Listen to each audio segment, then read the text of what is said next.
Hi, this is Shonnie Lavender, the Conscious Moms Coach, and today I'm going to be talking about a subject that is near and dear to my heart and is something that I work with a lot of moms around, and that is this idea of really striving to get parenting right.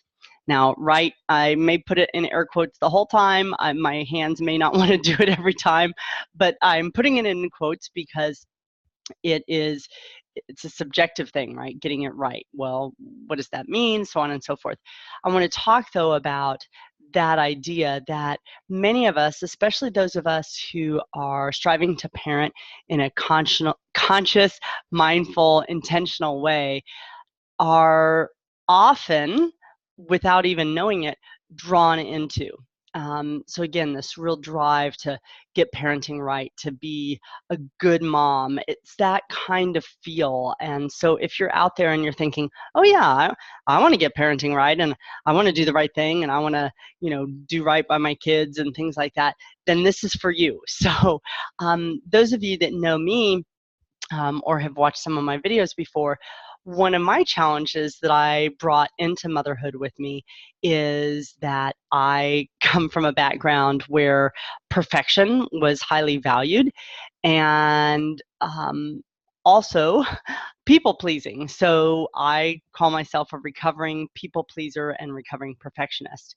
And so I have a lot of experience with this area of getting things right, and even just as sort of a side note, I take improv classes, improv acting classes, and I had a meeting with my teacher this past week, and one of the things his feedback was, you could tell, you're really working on, okay, do I have the pieces of the form, and what are the pieces that I'm supposed to do. You can tell that that's part of something that you're good at and that you're really oriented towards. And so I was like, oh yeah, that sounds like me. So it shows up if we've got this type of need or desire internally to do things well and to be seen as competent and capable, and maybe to have other people like us, and love us, then it's going to show up in all areas of our life. So again, if this resonates with you, like, oh yeah, I always want to do a good job at my office, or I always wanted to be a good student, again, this is for you. So I want to talk about this idea that getting parenting right is really a trap that we fall into. So I'm going to talk about 3 specific things about the trap and why it's a trap in my experience. So the first part is that this idea of who defines right. Is there a book out there? I mean, yes, there are lots of parenting books, right? But is there the book that says this is the right way to do parenting? No, because there is no such thing. But one of the things that can happen is that when we're striving for this idea of doing parenting right, and we're looking out there, that we live in the information age, and like everything is Google this or ask Siri this, so we can get information very easily. And so the challenge is that when we're seeking out information, that then we say, oh, well, I read this. This is what somebody said. This is what Shonnie said. This is what Dr. Shafali said, or this is what Brene Brown said. Whoever you tend to listen to. I'm not saying, hey, don't ever listen to us. Obviously I'm here. I like to talk, right? But I'm saying that when you go out there and you seek, oh, well, where is right? Who's going to tell me what is right? One of the traps, the first trap, is that if you are not doing it in such a way to really be considerate and thoughtful, that you could end up being really misaligned from what's right for you or what's true for you. So again, it's like, oh, well, I read this. This is what somebody said. You should do this with breastfeeding or this with bottle feeding. There's a new study out that talked about where children should sleep. Parents often are getting that information, like, oh, well, they should sleep in their bed, in your bed. They should sleep in your bedroom. They should sleep in their own bed. They should sleep in a crib. They should sleep on their side. They should sleep on their head. I mean, seriously, it could be like any number of things. They should sleep with 3 toys in their bed, but no more than 3, no less than 3. Again, there's all kinds of things out there that could be said to be the right information. And so when we seek out that other information, if it is from a source that really isn't aligned with what's important to us, then we personally, in terms of where we're wanting to go with our lives and what we're wanting to create in our families, then it could be really misaligned. Now, I'm not saying there's not valid scientific research or data. I'm not saying that. I'm simply saying that just this general idea of, well, I'm trying to get this right and I want to do the right thing, it really then puts a lot of pressure on you as the person striving to get things right, and others out there like, well, then you have to get the right information in the first place.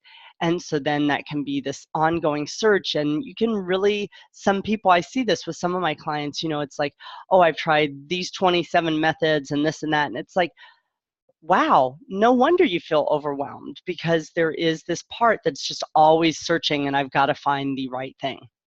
So to me, that's the first trap of trying to get parenting right, is who defines what right is. And so who are you following? Who are you listening to? The second trap is, what does getting parenting right get you? Now, for me and for the parents that I work with, what I find that one of the things that they're looking for is they do really want to be loving with their children. They want to be responsible and respectful, and they want to be effective in helping their children develop self-reliance and self-esteem. So there are those, what I would call, really noble goals. It's like, yeah, we want to have these rich, rewarding relationships with our children. We want them to be prepared emotionally, mentally, physically for their future.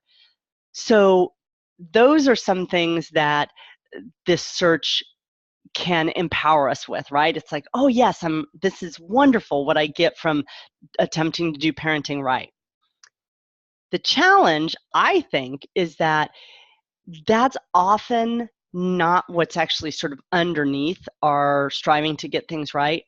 Often, I believe, and what I see with my clients, is that we are driven by fears and worries, and sometimes even old wounds and old patterns that we have.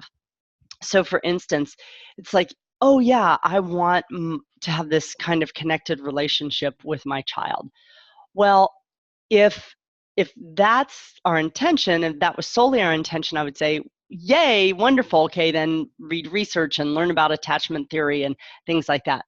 However, if underneath that, or more at the forefront than that desire, is, let's say, a wound that you had from your own childhood. Maybe you and your mother really had a very divisive relationship, full of conflict, full of longing and unmet needs and things like that. And maybe now even you're estranged. So if that's underneath, then what I find is that sometimes we are actually, rather than trying to get parenting right, we are more in this driven state of, oh my gosh, I have to not do things that will create the thing that I had, that I experienced. And I'm not saying you can't ever start there. I mean, as a good friend who is a psychologist told me once, it's like, if that's where you start, if like what I don't want is what you first identify, like, I don't want that, great. But if that's where your focus stays, I don't want this, what you want is back here, right? It's like directly opposite. So if your focus only stays on what I don't want, then you're not really consciously creating what you do want. You're only running away from, or pushing back against, or fighting against this. So it may seem like a nuance or something that you say, well, I don't think that's that important, Shonnie. Fair enough. That's fine. You have your opinions, I have mine. What I noticed though, again, is that this this right, when it turns into this drivenness, and again, I'm recovering perfectionist and recovering people pleaser, so I have a lot of experience with this. It is something that then has a lot of what I would call collateral damage from it. So it's like, yeah, that's not what I want you to have as your experience. I want you to be striving to create things because it's what is in your heart and what really inspires you, and you say, yes, yes, this is so what I yearn for, this is what I want to create. And again, it can have some flavoring or some influence from those hurts that we carry. That's often, to me, part of the value and the blessing of our own wounds and our own past that wasn't perfect, is that it's like, oh, that's awakened in me this real strong desire to create something different. What I want for you and what I want for me and our children as they grow up, I want us all to be in touch with this place of moving forward, almost like this heart opening, like, this is what I want, and this is why. It's a rich, vibrant, again, compelling, inspiring way of moving into the world and way of parenting versus this driven, oh my gosh, I've got to get it right because it's just so important. That to me creates harriedness. It creates more struggle. It does for me. When I'm in those spaces, I know that I'm often not at my most loving. I'm not at my most patient because I'm so consumed with, I have to get this thing right. And so I invite you to play with that. Don't take my word for it. Experience it. Put it in your body. See what it's like when you're coming from that place of, I want to be present as a mom because this is a blessing. I don't get this minute again with my child. They're not going to be 5 forever, or they're not going to be 2 months old forever, or they're not going to be 16 or 7.5. This is a blessing, and this is rich, and I want to have this connection. That's what I want for us. That's what I want. It's like, yeah, that feels so good to me. And that feels just like, then that's enough. Like, I don't, does right matter anymore? It's like, I don't know. I don't know if I made the right choice, but I did the best. And I think hopefully for those of you watching right now, if you play with that, what I think you'll find is what I'm feeling right now. It's like, right often, um, feels like the struggle, this clamoring, this clawing and trying to get it, and always like it's sort of just beyond our grasp, or it's so fleeting, like, oh, I got it right, oh crap, then I just said the wrong thing and now it's all gone to pot again. So it's this really ephemeral experience. And for me personally, what I am wanting for myself is, as much as I can, to experience that sense of sort of sinking into the present moment, and that losing myself in the experience of motherhood in that moment, so that almost everything else dissolves. It's like, right, wrong, I don't know, it's just like, I was in that moment and we were there. And even when it's tough moments, there's still beauty in it and there's still richness. So I'm waxing philosophical, but again, for me, that's what I notice in my body. I can feel an actual physical difference where I feel my energy, what emotions come up for me. So play with it and let me know. I'd love to have that feedback, in a week or in 2 days or in 10 days, like, hey, Shonnie, I experimented with, and here's what I found, even if it's totally different. Okay, the third trap of attempting to get parenting right is that when we're not right, we're wrong, right? It's a dichotomy. There's not, oh, I was sort of right, because that's the way our minds work, right? So when we don't get it right, the way we think we're supposed to, whether that's in our own heads or what our close culture or close community tells us or the wider community, then our only other option is we're getting it wrong. And for me, and again, the moms that I work with, this is where then a lot of the stress and pain comes in, both for ourselves personally when we're in those moments, but also I notice that this is then when we're passing on to our children some of those things that we don't want to be doing. And I mean, we don't, that we literally have said, like, I don't want to treat them this way, or I don't want to talk to them this way. Um, Also, though, we're passing on these same kind of habits of thinking, like, oh, there's a right way and there's a wrong way. There's a good girl and a bad girl. There's a lovable boy and there's a not lovable boy. I don't want to pass those on. I don't think that that works for us at all as a human species. And you can look around the world and see plenty of examples of why it doesn't work. Um, so this, again, when we're striving so hard to get it right, if we don't get it right, then we must be wrong. And so then we beat ourselves up, we blame others, or then we are resentful for, oh, if my kid would only stop doing that thing, then I wouldn't do the bad thing I do, And again, it's not a conscious process, but that's what goes on underneath. So to me, that, again, that's a big trap of it. It's like, okay, I really, really, really, really want to get it right. Oh no, I just got it wrong. Versus going back to the point I was just making about, like, yeah, when we're coming from that place of like, what am I really going for and what am I striving for? To me, when we don't make that mark, when we realize we're off, I think that most often our response is we feel some feelings about it. We have some emotion like, oh, in fact, I'm just a segue. So I had some moments last night with my daughter when I definitely didn't respond to her in the way I would ideally have liked to. And so I have some pain, some lingering sadness, padness. I guess that's pain and sadness mushed together. Um, I have some of those emotions today. And so, yeah, I'm like, even though I did some cleaning up with her last night at bedtime, I was also cranky at bedtime and tired. So I wasn't really at a wonderful space for cleaning up and making apologies. So it's like, yeah, I want to say some things to her today to reset for our relationship. And so to me, that's what that leads me to. So when I go wrong, when I get into that wrong, I'm definitely much more, I have old habits of a lot of self-criticism, and I then even get more driven, like, okay, I didn't do it right, so now I've got to get it even more right. Crazy, but that's some of my old habits.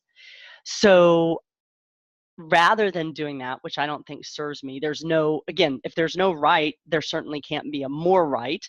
So it's just creating more drivenness and stress for me. So in this other way of being, I'm aware that, yeah, ooh, that was not it, Shonnie. Then I just notice and I make a choice and I move forward. That's for me. Now it's taken some practice to get there, because still sometimes those I was going to say demon voices. There probably are demon voices, but those critical judging voices still come in. So it did take me practice to get to that point. But more often now, I am able to notice what didn't work about a choice I made or a way I was behaving, make a new choice, clean up, apologize, reset relationships, and move forward. And to me, that's what I want. It's like, oh yeah, gosh. And that's what I want for my daughter too. I don't want her to wallow in misery because she made a choice that she's like, oh yeah, that wasn't the best choice. I want her to be like, that wasn't the best choice. Hey friend, I'm sorry I did this, blah, blah, blah, and move forward and make new choices. So those are what I see as the three traps of attempting to get parenting right. Who defines right? Who's out there actually with the definition of what it means to parent right? Two, what is right really getting us? Yeah, there's some benefits, but if you didn't watch that part, go back and listen and see what I think is really actually what sometimes we're getting, which is probably not what we really want to get. And the third trap being that if we're not getting parenting right, our only other option is to be getting parenting wrong. And we don't want that either. So those are the three traps I see for this attempt to get parenting right. I'm going to pause and see if there are any comments to respond to. So a comment came in on Facebook about, it can be really hard to notice when we're in this space, and so of trying to get things right. So one of the things I'd love to say is play with that and experiment with, how do you know when you are in that perfection mode or trying to get it right mode? For me, I tend to be more short and snappy in the way I talk. I tend to be more judgmental in both my thinking and the things that I say. Also, I notice when I notice it, this tension in my body. So it's like I have a stiffness. It's like, again, like right is some firm place and space and time. I sort of embody that in my physicality. So I have a more rigidness about me, stiffness, and even the quality of my voice. I remember years ago, I went to a very, very transformative personal development workshop, and the man who's now my husband, but who is the guy I was dating at the time, one of the things he remarked to me was the different quality of my voice after coming back from this weekend event.